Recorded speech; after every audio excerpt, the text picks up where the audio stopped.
ہمارے ساتھ اس وقت موجود ہیں ڈاکٹر نعیم الدین الازہری صاحب.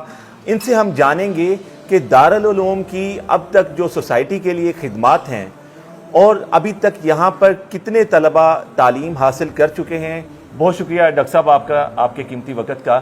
سب سے پہلے میں یہ جاننا چاہتا ہوں کہ دارالعلوم محمدیہ غوثیہ کی بنیاد کب رکھی گئی اور تب سے لے کر اب تک یہاں سے کتنے لوگ تعلیم حاصل کر چکے ہیں؟ جی بالکل. اس حوالے سے اگر ہم مرکزی دارالعلوم محمدیہ غوثیہ بیرا شریف کے سن تاسیس کی بات کریں تو یہ 1925 سے یہ سلسلہ شروع ہوا, 1925 سے, یعنی تقریباً 100 سال ہو گئے ہیں. ایک صدی کا قصہ ہے. ایک صدی کا قصہ ہے, 2-4 برس کی بات نہیں. وہ تو لوگ تو کہتے ہیں نا نصف صدی کا, یہ تو پوری صدی کا قصہ ہے. تو یہاں پر جو حضرت پیر محمد کرم شاہ صاحب الازہری رحمۃ اللہ علیہ, ان کے جو والد گرامی تھے غازی اسلام حضرت پیر محمد شاہ رحمۃ اللہ علیہ, انہوں نے محمدیہ غوثیہ پرائمری اسکول بنایا تھا.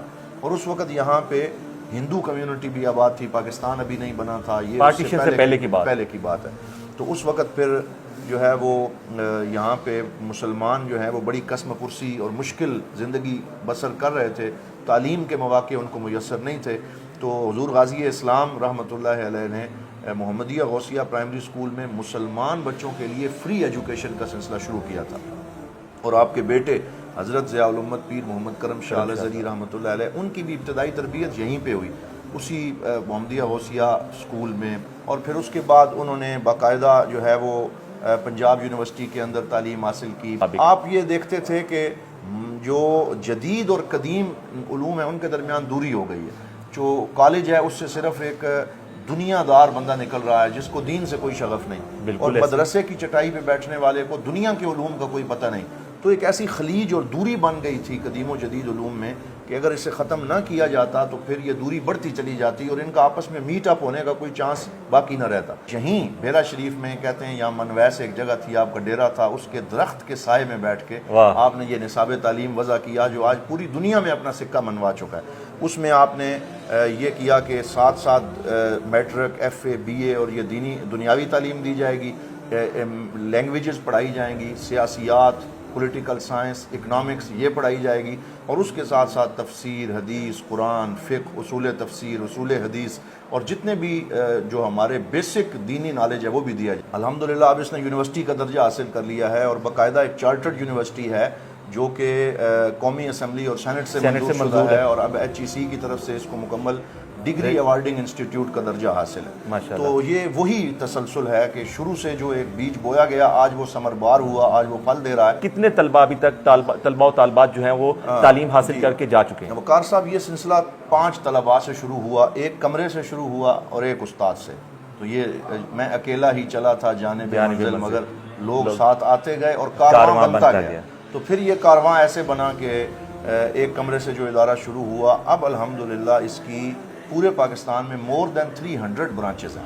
اور جو ملک کی معاشی صورتحال ہے, گھر چلانا مشکل ہے, تو یہ جو اتنے بڑے ادارے چل رہے ہیں ان کی فنڈنگ کا سورس کیا ہے؟ یہ ایک بات یہ ہے کہ اللہ رب العزت پہ توکل کا ایک سلسلہ ہے. آپ اندازہ فرمائیں کہ ایک دن کا جو مرکزی دارالعلوم محمدیہ غوثیہ بیرا شریف کا جو کچن کا خرچہ ہے, یعنی جس میں بچوں کو فری آف کاسٹ کھانا پرووائڈ کیا جاتا ہے, ان سے ہاسٹل کا کوئی فیس نہیں لی جاتی, ان کو مکمل فری ایجوکیشن دی جاتی ہے, اور اس کا ایک دن کا ہمارا خرچ 2 لاکھ روپیہ ہے, جو کہ ایک دن کا صرف کچن کا خرچ ہے. اور پھر اگر اس کو آپ پورے سال کے خرچ پہ لے جائیں تو آپ خود اندازہ کر سکتے ہیں. اس کے علاوہ منتھلی ہم کہہ سکتے ہیں کہ above than 10 ملین آپ کہہ جو ہمارا دارالعلوم کا خرچ جو اس وقت اس کے اخراجات ہیں. اور اسی طرح جو اہل خیر ہیں, اہل اسلام ہیں, اہل محبت ہیں, ان کے تعاون سے چل رہا ہے. اس میں ایک بات میں ایڈ کرنا چاہوں گا. ایک دفعہ ہمیں اسلام آباد میں بلایا گیا قبلہ پیر محمد امین الاسناد شاہ صاحب جو چانسلر بھی ہیں الکرم انٹرنیشنل انسٹیٹیوٹ کے, اور اس کے ساتھ ساتھ مرکزی دارالعلوم محمدیہ غوثیہ بیرا شریف کے پرنسپل ہیں. تو وہ ان کو بلایا گیا, میں بھی ساتھ تھا. تو وہاں کہا گیا جی ہم مدارس کو مین سٹریم اور قومی ادارے میں لانا چاہتے ہیں اور ہم ٹیچر پرووائڈ کریں گے. اور تو پیر صاحب ساری بات سنتے رہے اور پھر فرمایا کہ پہلے جو اس سکول موجود ہیں آپ کے اور مختلف جگہ پہ, کچھ سکول ایسے ہیں جن میں بھینسیں بدی ہوئی ہیں, کچھ میں پڑھانے والے ٹیچر کسی اور کام نکلے ہوئے ہیں, تو پہلے آپ اس کو صحیح قومی ادارے میں لائیں پھر آپ ادھر بھی ضرور توجہ کریں. لیکن آپ کو توجہ کی ایک مثال یہ دیتے ہیں کہ ہمیں دارالعلوم محمدیہ غوثیہ بیرا شریف کے لیے سال کے بعد حکومت کی طرف سے ایک چیک آتا ہے اور اس چیک پہ لکھا ہوتا ہے کہ یہ مدارس اپ گریڈیشن فنڈ ہے. جب ہم اس چیک کو کھول کے دیکھتے ہیں تو وہ 7,000 روپے کی خطیر رقم ہے جو ہمیں بھیجی جاتی ہے. اللہ. اب آپ خود اس سے اندازہ لگائیں کہ مہنگائی ہم اسے تبرک سمجھ کے رکھ لیتے ہیں کہ 7,000 روپیہ ایک دفعہ بھیجا گیا. اس کے علاوہ مدارس کے ساتھ حکومت, حالانکہ یہ آئین پاکستان میں موجود ہے کہ پاکستان کے ہر شہری کی صحت, پاکستان کے ہر شہری کی تعلیم, پاکستان کے ہر شہری کے یہ جتنے فنڈامنٹل اور بیسک رائٹس ہیں وہ ریاست کی ذمہ داری ہے کہ وہ ادا کرے. تو ریاست جو ہے وہ باقی لوگوں کی ذمہ دار تو ہے, تو مدارس کے ان لوگوں پہ کوئی توجہ نہیں اور یہ اپنی مدد آپ کے تحت. تو میں سمجھتا ہوں کہ ان کو سلام عقیدت اور سلوٹ کرنا چاہیے کہ جو پاکستان کے بہت بڑے طبقے کو ایک کوالٹی ایجوکیشن پرووائڈ کر رہے ہیں. اس کے ساتھ ساتھ اب الحمدللہ ہمارے سینکڑوں کے قریب جو پی ایچ ڈیز ہیں, جو ایم فل اسکالرز ہیں, مختلف یونیورسٹیوں میں وہ as a lecturer, as a assistant professor وہ کام کر رہے ہیں. تو مختلف اور بہت سارے ہمارے شاہین ایسے ہیں جنہوں نے اپنے مدارس قائم کیے ہیں, اپنے کالجز قائم کیے ہیں. تو پاکستان اور بیرون ملک علم کا چراغ روشن کرنے میں ایک بہت بڑا کردار ہے جو بیرا شریف سے ادا کیا. یہ جو پروپیگنڈا کیا جاتا ہے کہ مدارس جو ہیں یہ جہالت کی فیکٹری ہیں, اس کے حوالے سے آپ کیا کہیں گے کہ یہ کیوں کہا جاتا ہے؟ یہ حسد کی بنیاد پہ ہے, یہ لبرل سوچ کی بنیاد ہے, لادین رویے, وہ لابیز اور این جی اوز جنہیں باہر سے فنڈنگ صرف اس بات پہ ہوتی ہے کہ یہ اسلام کے جو قلعے باقی رہ گئے ہیں کہ جن سے قال اللہ و قال الرسول کی صدا بلند ہوتی ہے, کسی طرح ان کو دبا دیا جائے تاکہ جو وہ موم بتی آنٹیاں ہیں اور جو وہ ایک این جی او مافیا ہے وہ کھل کے پاکستان کے اندر لادینیت پھیلا سکے اور ان کے رستے میں رکاوٹ اور کوئی جو بیریئرز ہیں وہ کھڑے کرنے والی کوئی آواز باقی نہ رہے.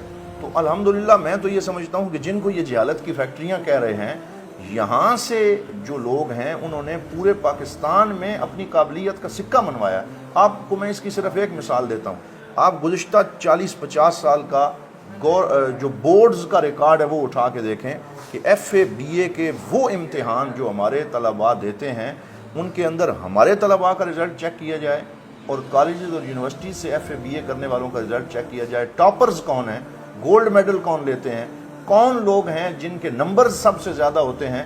یہ مدارس کے لوگ 6 ماہ میں تیاری کرتے ہیں, وہ 2 سال پڑھتے ہیں اور یہ کمبائنڈ جو امتحان ہے وہ دیتے ہیں. الحمدللہ دین کی برکت سے, یہ دین کی برکت سے اللہ تعالیٰ ان کو دنیا بھی عطا پھل دیتا ہے کہ وہ بہترین نمبرز بھی حاصل کرتے ہیں. آخری سوال ڈاکٹر صاحب آپ سے یہ کرنا چاہتا ہوں میں, جو موروثیت ہے کیا ان میں کوئی ایسا اہل فرد نہیں تھا کہ جو باہر سے بھی آ کر خاندان حضور ضیاء الامت رحمۃ اللہ علیہ کے علاوہ ان کے معاملات سنبھال سکتا ہے ادارے کے, کہ یہ نسل در نسل یہی سلسلہ یہاں پہ ہی رکے گا؟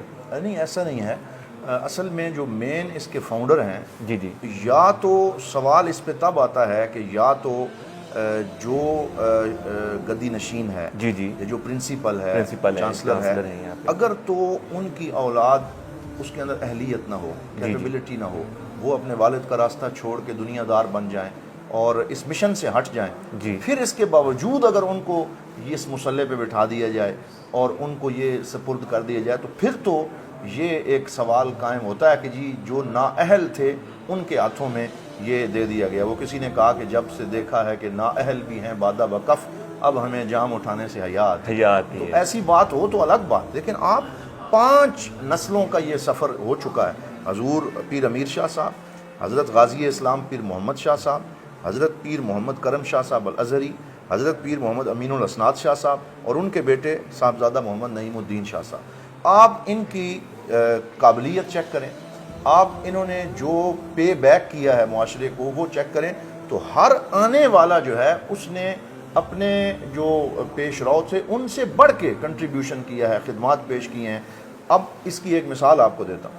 حضرت پیر کرم شاہ صاحب کا جب وصال ہوا تو اس ادارے کی 33 برانچز پاکستان میں تھی, 33 برانچز تھیں.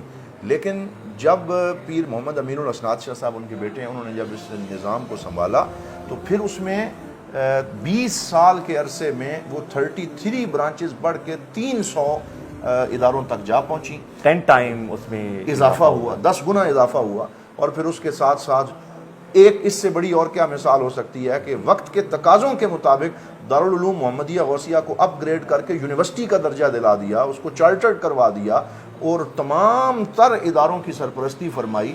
پبلشنگ بڑی اچھے طریقے سے ہو رہی ہے۔